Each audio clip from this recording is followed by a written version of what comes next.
kepada Engkau pada pagi hari ini. Kami datang dengan kerinduan hati kepada Yesus Kristus Tuhan kami, mengagumi kebesaran dan kekayaan dan kejayaan kemuliaan-Mu Tuhan kami Yesus Kristus. Pagi hari ini kami mau tunduk kepada firman Tuhan. Kami mau tundukkan hati kami, jiwa kami, raga kami kepada firman Tuhan, kepada Tuhan kami Yesus Kristus, Raja segala Raja. Terima kasih Bapa di surga. Di dalam nama Tuhan Yesus Kristus kami bersyukur. Haleluya. Amin. Amin. Silakan duduk Bapak Ibu Saudara. Baik, selamat pagi Bapak Ibu Saudara. Hari ini hari yang spesial. Ini bukan hari Minggu. Ini hari apa? Hari Kamis, luar biasa. Hari ini adalah hari yang spesial. Hari ini tidak ada heritage, juga tidak ada sekolah minggu. Jadi anak-anak semua di sini bersama-sama dengan kita. Amin, saudara. Ya, kita mau mendengarkan pesan hari raya pada pagi hari ini. Hari ini kita memperingati salah satu hari yang sangat penting bagi umat Kristen pada hari ini. Ya, Bapak Ibu Saudara, ada empat hari raya kekristenan, hari besar Kristen ya. Di dalam kekristenan kita ada 4 yang kita rayakan, kita peringati. Yang pertama kelahiran Yesus, lalu kematian Yesus, lalu kebangkitan Yesus, dan kenaikan Yesus. Jadi catat nih, ada 4 ya, ada 4 hari raya. Nah, hari ini kita memperingati hari kenaikan Yesus ya. Kenaikan Yesus ini adalah 40 hari setelah kebangkitannya. Selama 40 hari Yesus menampakkan diri kepada banyak orang, kepada murid-murid. Kita sudah belajar mendengar khotbah tentang kebangkitan ya selama beberapa minggu. Dan hari ini secara spesial Kristus naik ke surga. Nah, Bapak Ibu Saudara, 2000 tahun yang lalu ya, Yesus naik ke surga ini peristiwa yang real, nyata 2000 tahun yang lalu. Ya, Yesus naik ke surga. Pertanyaan yang relevan buat kita pada saat ini. Ya, pertanyaan hari ini untuk kita. Yesus naik ke surga 2000 tahun yang lalu. Lalu sekarang hari ini, di manakah Yesus berada? Saya beri judul pada pagi hari ini, Where are you now? Ya, sorry saya ketinggalan clicker. Where are you now? Ya, di mana engkau sekarang Tuhan? Ya, saudara boleh catat ini. Pasti sebagian kita akan menjawab, di mana saudara? Di surga. Ya. Terus kalau Yesus di surga, apakah dia tidak ada di bumi hari ini? Apakah dia meninggalkan kita pada hari ini, saat ini, pagi hari ini? Ketika saya butuh pertolongan, berdoa kepada Tuhan Yesus, di mana Yesus? Ketika saya rasa kacau dalam kehidupan saya, di mana Yesus? Ketika kita dalam keadaan terjepit, di mana Yesus? Atau ketika kita jatuh dalam kubangan lumpur dosa, di mana Yesus? Ini menjadi doa pertanyaan kita semua sekarang. Where are you, Lord? Engkau, Tuhan, di mana? Kenapa engkau tidak jawab doa saya? Di mana engkau? Saat saya membutuhkan engkau. Where are you? Berapa di antara saudara yang pernah bertanya begini kepada Tuhan? Saudara, saya sering bertanya ini kepada Tuhan. Tuhan, di mana engkau? Karena kita tahu informasi 2000 tahun yang lalu Yesus naik ke surga. Terus kita pikir sekarang, apakah, jadi pertanyaan berikutnya, apakah Yesus sudah selesai tugasnya di bumi, lalu naik ke surga dan duduk-duduk santai-santai di surga, di sebelah kanan Allah Bapa? Apakah itu jawaban yang paling tepat untuk pertanyaan ini? Dan sampai generasi kita pada masa ini, apakah Yesus sudah selesai 2000 tahun yang lalu? Jadi Alkitabnya sudah ditutup dan sudah selesai, ini masuk ke lemari Alkitabnya dan tidak terjadi apa-apa. Sudah selesai, that's it, finish, sampai di situ ceritanya. Terus bagaimana kita sekarang? Di mana dia? Di mana Tuhan buat kita? Nah, saudara, untuk itu mari kita lihat berita firman Tuhan pada pagi hari ini dari Lukas pasal ke-24. Mari kita lihat Lukas pasal ke-24. Mulai dari ayat ke-50 sampai dengan 53. Saya mengajak kita sama-sama boleh baca, bangkit berdiri. Anak-anak juga, mari kita bangkit berdiri, membaca firman Tuhan bersama-sama. Kita baca dengan keras ya, sama-sama ada di depan. 1, 2, 3. Yesus membawa mereka keluar kota sampai dekat Betania. Di situ ia mengangkat tangannya dan memberkati mereka. Ketika ia sedang memberkati mereka, ia berpisah dari mereka dan terangkat ke surga. Mereka sujud menyembah Dia, lalu pulang ke Yerusalem dengan sangat bersuka cita. Mereka senantiasa berada di dalam bait Allah dan memuliakan Allah. Mari kita berdoa.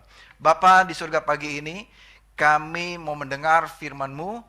Berikan kami telinga seorang murid dan hati yang terbuka akan firman Tuhan yang akan mentransform, merubah kehidupan kami. Di dalam nama Tuhan Yesus Kristus kami berdoa. Amin.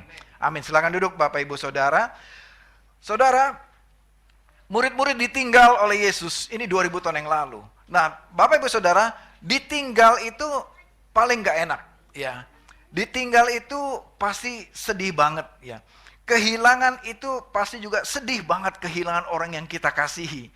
Ya, berpisah, kehilangan, ditinggal itu sangat sedih.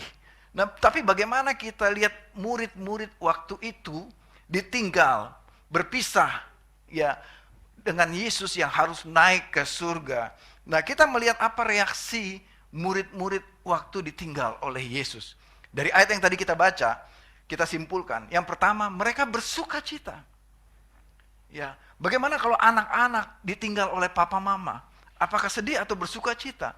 Pasti sedih. Bagaimana istri ditinggal oleh suami? Pasti sedih. Bagaimana suami ditinggal oleh istri? Pasti sedih. Tapi ini murid-murid, reaksinya apa? Bersuka cita. Reaksinya bersuka cita. Yang kedua, apa reaksi murid-murid? Senantiasa berada dalam bait Allah. Tadi ada di ayat 52. Ya, lalu berikutnya ayat 53. Mereka senantiasa memuliakan Allah. Bapak Ibu Saudara, satu ironi kebalikan dengan kita. Apa tipikal manusia 2000 tahun yang lalu kayak begini semua beda dengan kita? No, sama aja. Ya. Kenapa kalau kita ditinggal itu sedihnya luar biasa. Tapi murid-murid ditinggal oleh Yesus, mereka justru bersuka cita. Yesus naik ke surga, duduk di sebelah kanan Allah Bapa. Nah, Bapak Ibu Saudara, apakah murid-murid juga tidak bertanya, ya ketika Yesus sudah naik ke surga, terus kita gimana Tuhan yang ditinggal? Terus kita kehidupan terus bagaimana? Terus engkau di mana nanti saat kalau saya butuh engkau? Waktu saya butuh pertolongan, waktu saya butuh kekuatan, waktu saya butuh kesembuhan, Tuhan di mana? Apakah murid-murid tidak merasakan itu? Apakah tidak ada pertanyaan itu juga muncul di dalam benak pikiran murid-murid? Where are you now, Lord? Kalau engkau sudah di situ, kita gimana sekarang? Ya, saudara-saudara, Yesus benar-benar naik ke surga. Duduk di sebelah kanan Allah Bapa. Namun tidak hanya tinggal diam di surga, tapi Yesus juga berkuasa memerintah surga dan bumi. Yesus katakan dengan janjinya dan berjanji tetap menyertai kita semua. Amin Bapak Ibu Saudara. Apa yang Yesus lakukan di surga? Ya saudara catat saja ini ya, atau boleh foto. Ya, apa yang Yesus lakukan di surga terus ketika Yesus naik ke surga, terus dia duduk sebelah kanan Allah Bapa, lalu apa yang dia lakukan di sana? Apakah menikmati pemandangan surga yang begitu indah? Apakah Yesus duduk minum kopi, ngobrol bersama Allah Bapa? Apakah Yesus jalan-jalan berkebun, membesarkan, bertanam tumbuh-tumbuhan yang indah? Apakah Yesus istirahat sejenak, capek, sudah duduk dulu, capek, udah habis disalib di muka bumi? No, Yesus tidak begitu. Sampai naik ke surga, apa yang Yesus lakukan? Roma 8 ayat 34. Yesus, dikatakan Yesus yang telah mati, bahkan lebih lagi yang telah bangkit, yang juga duduk di sebelah kanan Allah Bapa, yang malah menjadi pembela bagi kita. Yesus naik ke surga, dia memperhatikan segala makhluk dan umat manusia dari generasi ke generasi sampai generasi kita sekarang. Yesus melakukan ini. Dia membela kita. Katakan bersama saya, membela. Dalam bahasa Inggrisnya advocate. Menjadi pengacara buat kita. Ketika kita dituduh, kamu berdosa, kamu begini, kamu melakukan dosa. Siapa yang bela kita? Siapa yang menjadi pengacara yang membela kita? Yesus. Iblis menuduh kita. Mungkin teman-teman menuduh kalian, menuduh kita semua. Kamu sudah lakukan ini. Tapi Yesus di surga sampai sekarang dia membela saudara dan saya. Amin saudara. Bersyukur sekali kita punya Yesus. Dia naik ke surga, dia tidak tinggalkan kita. Dia membela kita sekarang. Sampai hari ini saudara dibela oleh Tuhan. Katakan saya dibela. Saya dibela oleh Tuhan. Jadi saudara nggak sendirian. Yang kedua, bukan hanya duduk-duduk santai di surga, tapi Yesus memerintah dikatakan. Dia memerintah dan berkuasa, Matius 28 ayat 18. Oleh karena Tuhan katakan, Yesus mendekati mereka dan berkata, kepadaku telah diberikan segala kuasa di sorga dan di bumi. Di sorga dan di bumi. Dan dikatakan segala kuasa. Jadi Yesus tetap berkuasa. Menjawab setiap doa kita. Memperhatikan kita. Melindungi kita. Menjaga kita. Dan dia berkuasa dikatakan di sorga. Dan juga kekuasaannya tidak terbatas di sorga. Kekuasaan di bumi tunduk kepada kekuasaan Kristus. Apapun kuasa yang ada di bumi, semua tunduk kepada kuasa Kristus Yesus Tuhan. Amin saudara. Apapun yang terjadi di muka bumi ini, secara fakta dan kejadian, saudara ketahuilah ini. Yesus lebih berkuasa dari semua apa yang terjadi, yang kita alami di dunia ini. Itu janji Tuhan. Sebab Tuhan katakan, aku berkuasa di surga dan di bumi. Amin saudara. Yang ketiga, Yesus mempersiapkan tempat bagi kita. Yohanes 14 ayat kedua. Di rumah Bapakku banyak tempat tinggal. Jika tidak demikian, tentu aku mengatakannya kepadamu. Sebab Yesus katakan, aku pergi ke situ, yaitu di rumah Bapa, yaitu di kerajaan surga, untuk menyediakan tempat bagimu. Saudara, untuk kita, ini termasuk untuk kita, di generasi kita pada saat ini, Yesus sudah menyediakan tempat bagi saudara. Amin saudara. Saudara sudah punya tempat di hatinya Bapa. Saudara sudah punya tempat di kerajaan surga.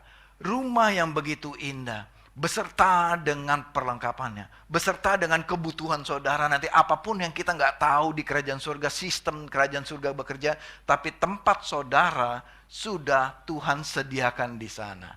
Amin saudara.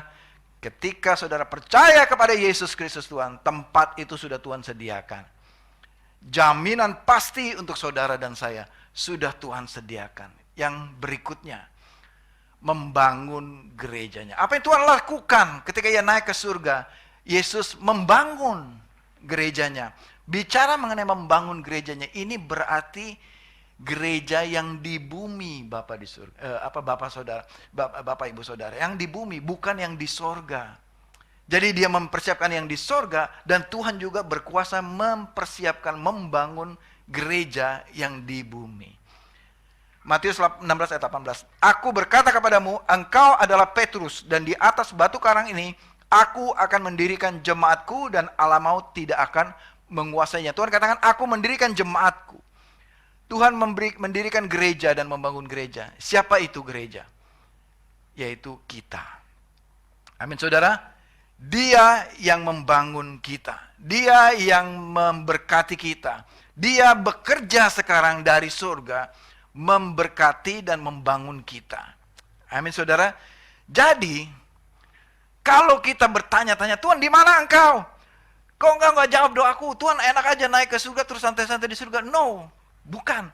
Tuhan melakukan ini semua untuk kita. Amin, saudara. Tuhan belum selesai kepada saudara dan saya.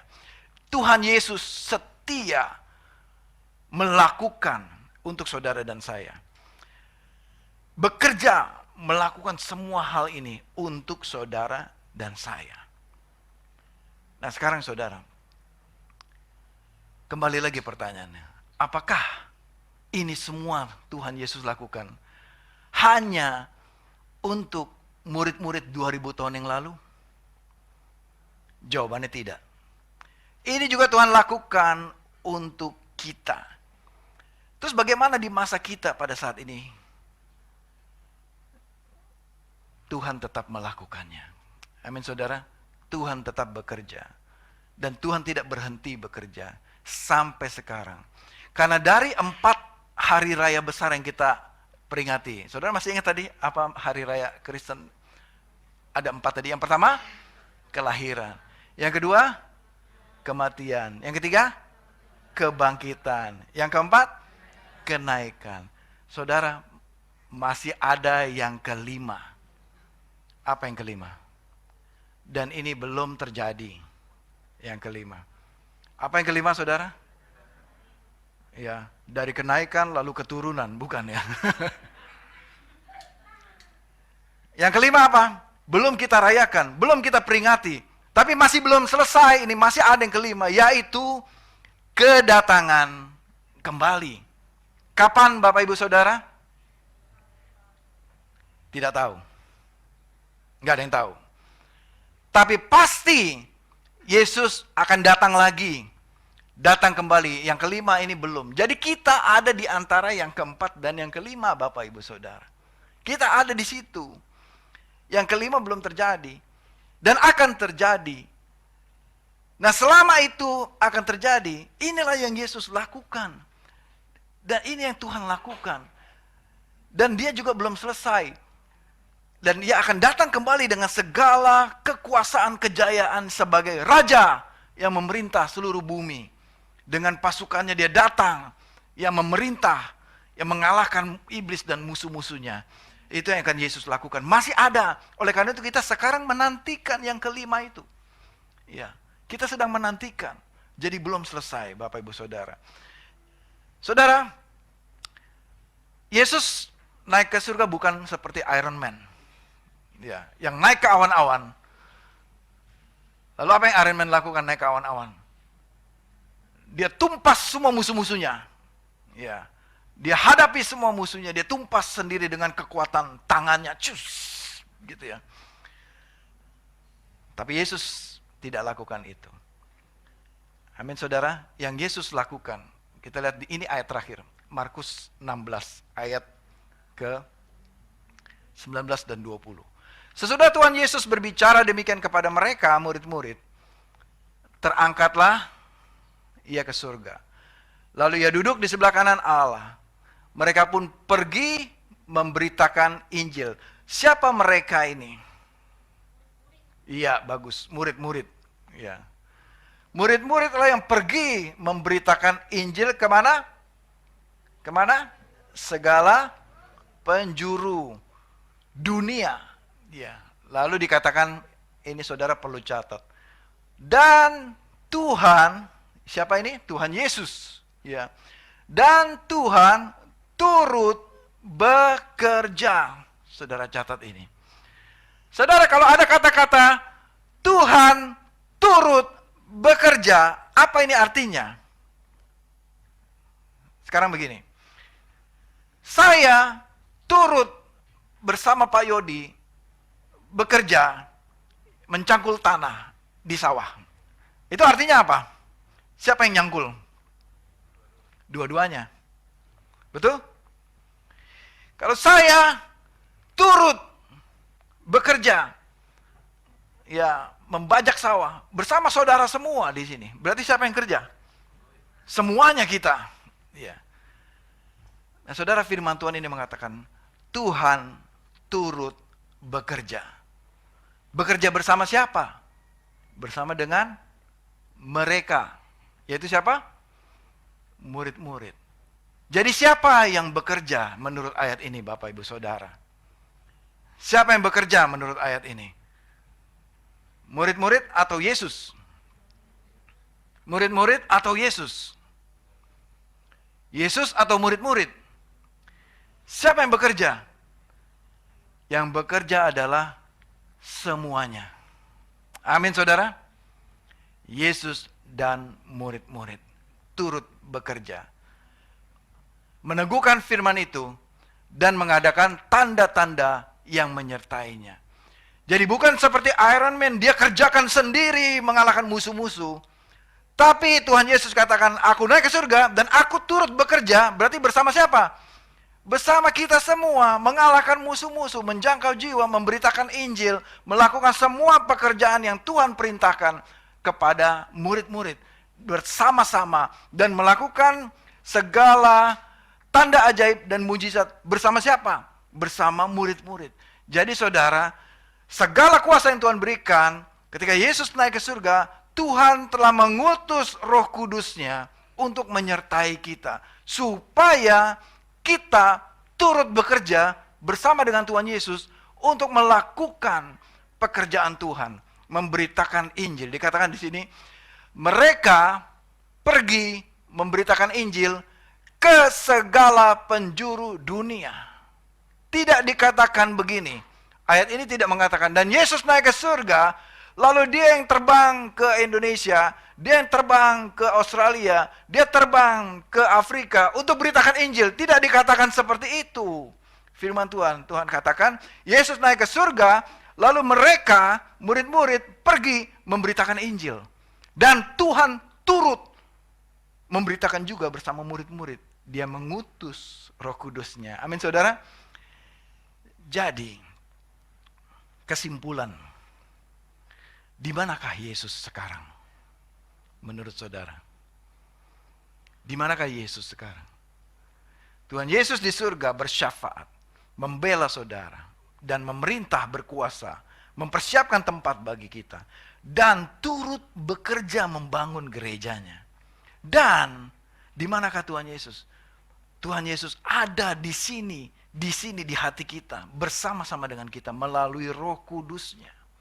Melalui Roh-Nya menyertai saudara dan saya. Di mana Yesus sekarang? Di hati kita. Amin, saudara. Di mana Yesus? Coba tanya kiri kanan, di mana Yesus sekarang? Ada di hati kita. Amin. Dia ada di sini, dekat dengan saudara. Dia tidak jauh naik di awan-awan, tapi dia dekat di hati saudara. Melekat menjadi hati saudara, menjadi belahan jiwa saudara, menjadi hati seutuhnya di dalam hati saudara, untuk kita turut bekerja memberitakan Injil. Amin, saudara. Karena itu saudara, yang penting, yang paling penting sekarang saudara, bukan pertanyaan di mana Yesus, bukan pertanyaan where are you now. Yang paling penting adalah apa yang kita bisa lakukan. Apa yang kita bisa lakukan bekerja bersama-sama dengan Tuhan. Ya, kita boleh terus berdoa, bermohon, meminta pertolongan Tuhan Yesus Kristus. Namun, the life must go on. Hidup harus terus berlangsung, saudara. Untuk itu kita perlu hidup dengan iman kepada Tuhan. Bahwa Tuhan turut bekerja. Terus berjalan. Amin, saudara. Dan terus melakukan bagian kita. Memberitakan Injil. Maka Tuhan melakukan bagiannya. Menjawab doa kita dan terus bekerja. Dia ada di sini. Bersama dengan kita dan menyertai kita oleh Roh Kudus-Nya. Bersama-sama dengan kita. Dan dia ada bersama kita waktu kita memberitakan Injil. Waktu kita melayani. Waktu kita bekerja. Dan melakukan segala hal. Tuhan meneguhkan firman-Nya. Melakukannya bersama-sama dengan kita. Amin, saudara. Mari kita tundukkan kepala. Kita berdoa. Tuhan, pada pagi hari ini, di hari kami memperingati kenaikan Yesus. Jika ada keraguan-raguan di dalam hidup kami, apakah Tuhan Yesus hilang di awan-awan, tidak terjamah oleh kami. Pada pagi hari ini Tuhan, kami terbuka mata dan hati kami. Aku berdoa Roh Kudus membuka hati kami. Untuk kami mengenal Yesus. Bahwa Engkau tidak hilang di awan-awan. Tapi Engkau ada di sini. Di dalam hati kami. Engkau bekerja. Engkau turut bekerja bersama dengan kami. Aku berdoa untuk jemaat-Mu pada pagi hari ini Tuhan. Untuk kami membuka hati dan mengizinkan hati kami untuk dekat dan melekat dengan Engkau.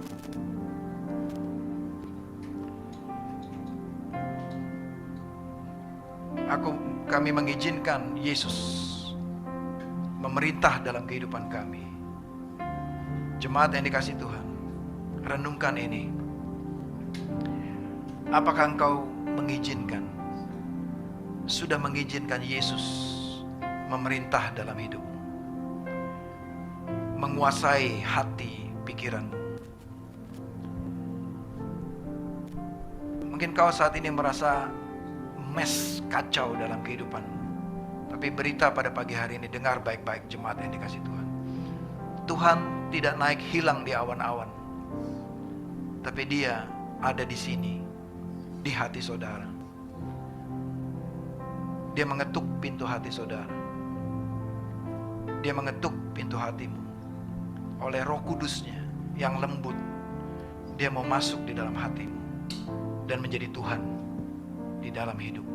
Apakah engkau mengizinkan Yesus menjadi Tuhan dalam hidupmu dan menantikan kedatangannya kembali nanti sebagai Raja yang sejati?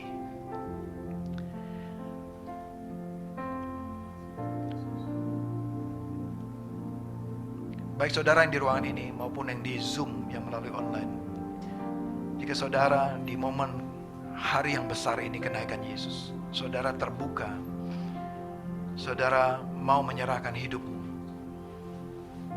di dalam pimpinan Tuhan Yesus Kristus, engkau boleh ikut berdoa bersama saya. Ikuti doa saya. Tuhan Yesus, pada pagi hari ini aku mengizinkan Tuhan Yesus menjadi Raja di dalam hatiku. Aku mengizinkan membuka hatiku untuk percaya sepenuhnya bahwa Yesus sedang bersyafaat, berdoa untuk aku. Dan aku percaya bahwa Engkau sungguh mengasihi aku Tuhan. Oleh karena itu aku bertobat dari segala dosaku. Aku bertobat dari segala penyangkalanku, pelanggaranku kepada Engkau Tuhan. Dan pagi ini aku mau katakan, aku menerima Yesus masuk dalam hatiku dan memerintah dalam hidupku. Dan aku mau menjadi murid Yesus yang setia. Terima kasih Tuhan Yesus. Bapa di surga yang mulia, kami bersyukur untuk hari ini kami merayakan bersama-sama, memperingati bersama-sama hari kenaikan Kristus Yesus. Tuhan, biarlah makna kenaikan Kristus ini menjadi berarti dalam kehidupan kami, membangkitkan iman kami dalam menjalani kehidupan kami sehari-hari. Tuhan yang akan mentransform hidup kami terus menjadi serupa dengan Kristus. Jemaat yang dikasihi Tuhan, pulanglah dengan membawa berkat-berkat dari Tuhan. Kiranya kasih karunia dan damai sejahtera dari Allah Bapa dan Tuhan kita Yesus Kristus dan Allah Roh Kudus menyertai engkau sepanjang umur hidupmu. Dan terimalah berkat Tuhan. Tuhan memberkati engkau dan melindungi engkau. Tuhan menyinari engkau dengan wajahnya dan memberikan engkau kasih karunia. Dan Tuhan menghadapkan wajahnya kepadamu dan memberikan engkau damai sejahtera mulai hari ini sampai Kristus Yesus datang kedua kalinya. Dan semua jemaat yang menerima berkat ini katakan bersama-sama, amin, amin, amin.